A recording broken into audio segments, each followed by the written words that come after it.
warahmatullahi wabarakatuh. Saya di sini ingin menjelaskan mengenai analisis bidang wacana. Analisis wacana yang berfokus pada ragam tulisan dan ragam tuturan dalam memahami makna partisipan dapat dilakukan dengan beberapa pendekatan. Beberapa pendekatan yang digunakan dalam analisis wacana adalah sebagai berikut. 1. Teori wacana Ernesto Laclau dan Chantal Mouffe. 2. Analisis wacana kritis. 3. Psikologi kewacanaan. Ketiga pendekatan tersebut semuanya memiliki titik awal yang sama, yakni cara-cara dalam membahasnya, tidak secara netral mencerminkan dunia, identitas, dan hubungan-hubungan sosial. Tetapi ketiga pendekatan tersebut memainkan peran aktif dalam menciptakan dunia, identitas, dan hubungan sosial tersebut. Tiga pendekatan tersebut sama-sama memiliki permis-permis utama tertentu tentang cara memahami entitas seperti bahasa dan subjek. Yang pertama, saya akan menjelaskan mengenai teori wacana Ernesto Laclau dan Chantal Mouffe.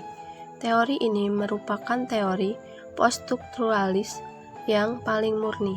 Teori ini bertitik pangkal dari gagasan poststrukturalis yang menyatakan bahwa wacana mengonstruksi makna dalam dunia sosial, dan karena secara mendasar bahasa itu tidak stabil, maka tidak pernah bisa tetap secara permanen.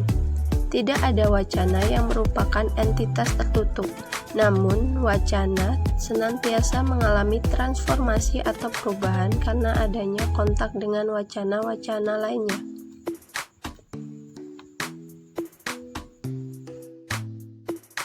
Jadi, dapat disimpulkan bahwa teori wacana Ernesto Laclau dan Chantal Mouffe merupakan sebuah pendekatan yang berfokus pada wacana yang membangun makna dalam dunia sosial karena bahasa tidak stabil dan tidak pernah permanen, serta benar-benar bersih. Yang kedua, analisis wacana kritis. Analisis ini difokuskan pada pendekatan Norman Fairlock, juga menekankan peran aktif wacana dalam mengonstruksi dunia sosial. Pendekatan ini berlawanan dengan pendapat Laclau dan Mouffe. Fairlock menyatakan bahwa wacana hanyalah merupakan salah satu di antara banyak aspek praktik sosial.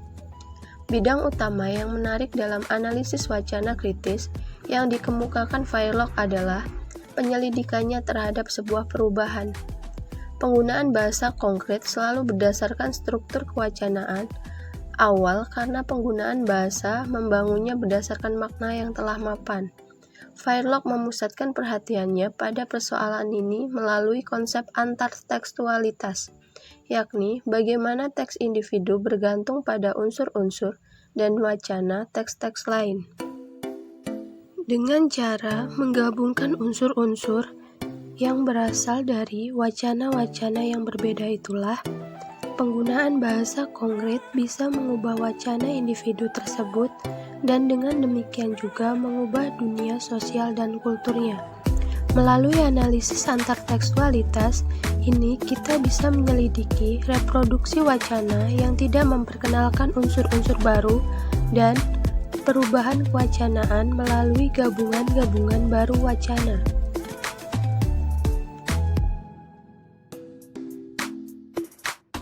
Jadi, dapat disimpulkan bahwa analisis wacana kritis adalah pendekatan yang menekankan peran aktif wacana dalam membangun di dunia sosial dan dengan adanya penggunaan bahasa konkret berdasarkan kesepakatan masyarakat bersama.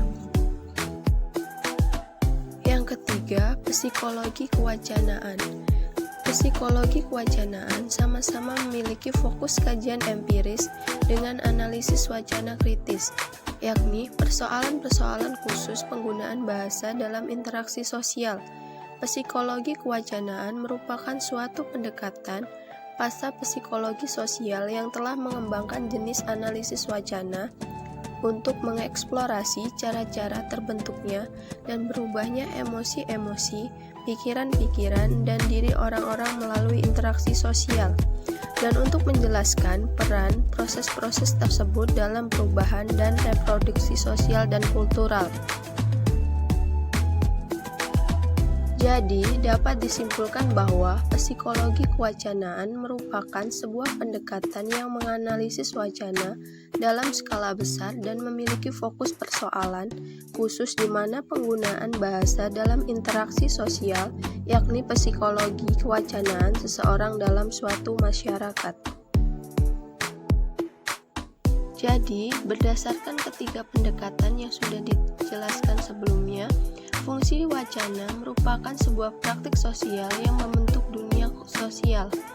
Konsep praktik sosial memandang tindakan dari sudut pandang ganda. Di satu sisi, tindakan itu bersifat konkret, individu, dan sifatnya terikat.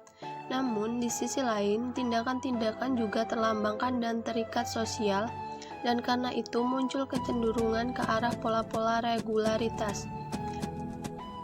Itulah penjelasan singkat mengenai analisis bidang wacana. Apabila ada tutur kata yang kurang berkenan, saya mohon maaf. Wassalamualaikum warahmatullahi wabarakatuh.